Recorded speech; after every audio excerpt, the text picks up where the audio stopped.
Ayan for today's vlog. Ayan, magre-review ulit tayo ng isang pagkain. Bago to sa Krispy Kreme. So, i-review natin yung kanilang churros. Kung tayo dito, familiar kayo sa churros. So, meron silang bagong donut, which is churros. So, i-review natin yan. So, this is my first time eating without braces. So, ayan. Sweetie yan. Actually, yung ano pa. Last day, nabisi lang ako. So, open natin. Ayaw pa niya magpa-open. Ayan.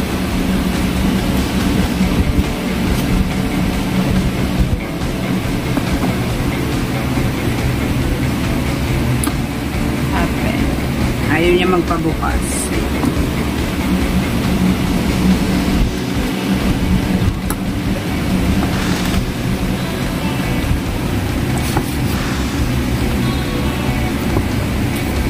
Tcharan! So, ayan. So, meron siyang tatlong dip. Ito yung churros natin. Ang bango. May ano siya, cinnamon. So, may tatlong dip siya. So, try natin lahat. So, titikman natin isa-isa. So, hindi pa ako masyadong sanay kumain ngayon kasi hindi pa nagawa yung retainer ko. So, masarap maingay. So, try natin lahat ng dip niya.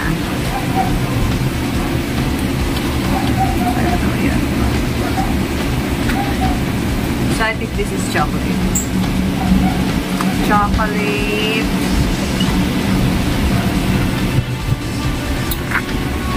Vanilla. Galing na siya sa freeze. Galing ka siya sa sakit. Kaya medyo na siya.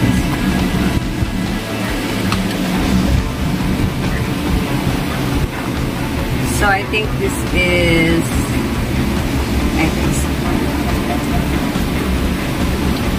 a caramel. So, parang donut din siya. Siyempre, churros, diba? So, kung familiar ka sa churros. Tapos ang ano niya, amoy niya, cinnamon. Kung naano ka ng cinnamon bread, gano'n siya. So, first tip natin, siyempre sa chocolate. Usually naman yung churros sa chocolate.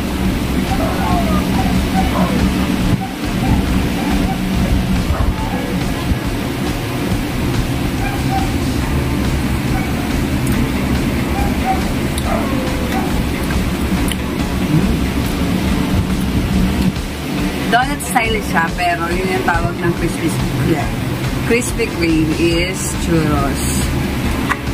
Dip natin sa white chocolate na matigas na. Lagay ko kasi sa red.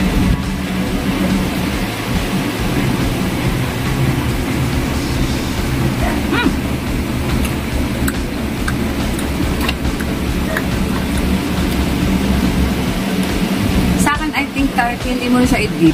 Kasi yung mismo tinapay niya may lasa na.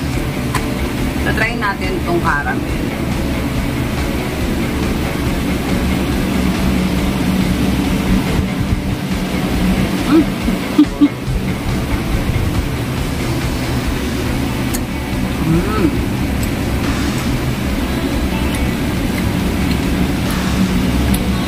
Bago sa akin yung caramel, sarap.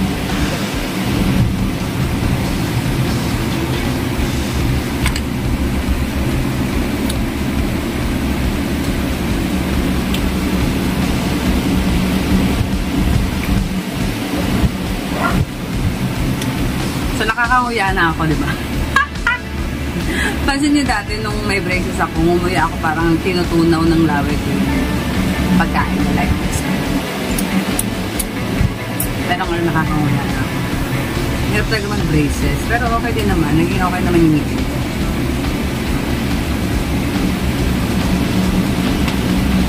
Pero the best talaga siya sa chocolate.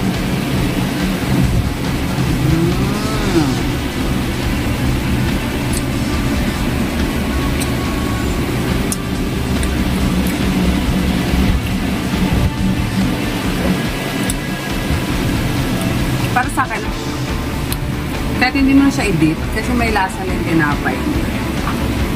Lasang caramel. Lasang, what they call it, cinnamon.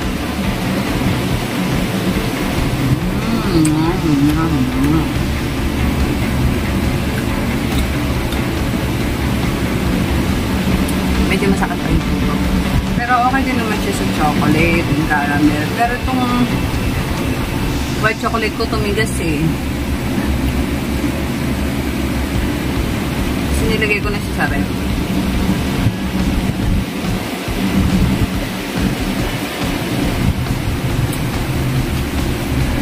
Good din siya.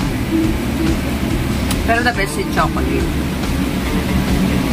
Bago rin sa panlasa ko yung caramel.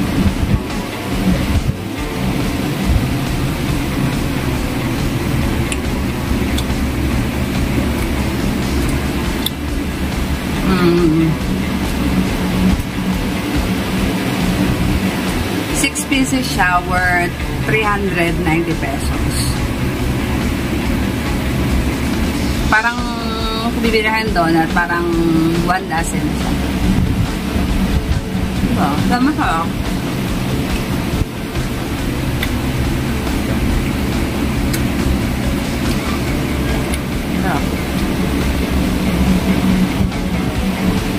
Yeah. Dito sa churros mismo okay na ako.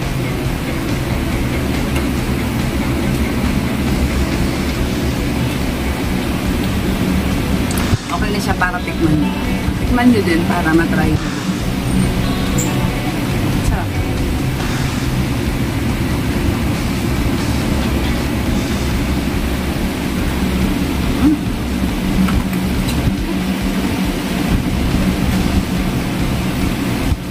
The best pa rin siya yung the best pa rin sa kanya tong chocolate.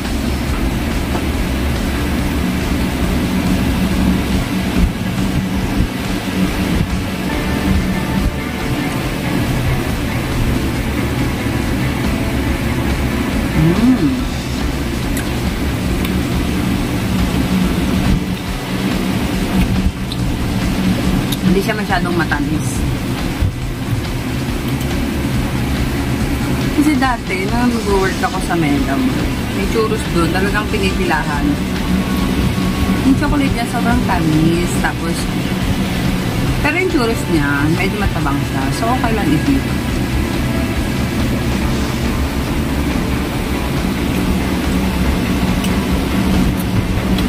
Bagay siya sa chocolate talaga. Ang white chocolate, although matigas na. Masarap naman.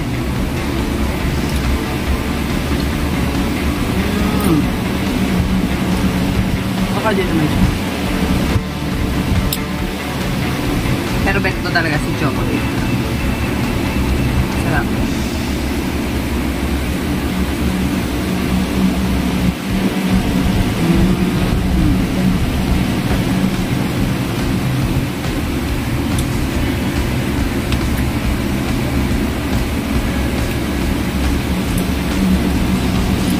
Masyadong nakakasakit ng lalamunan ng chocolate.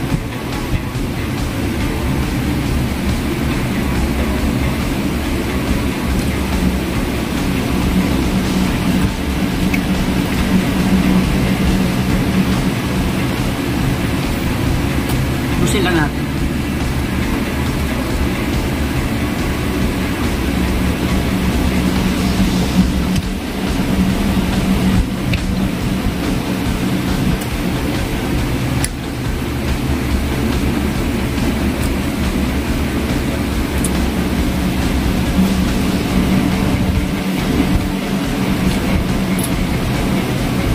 Sarap niya. Nakaka-addict.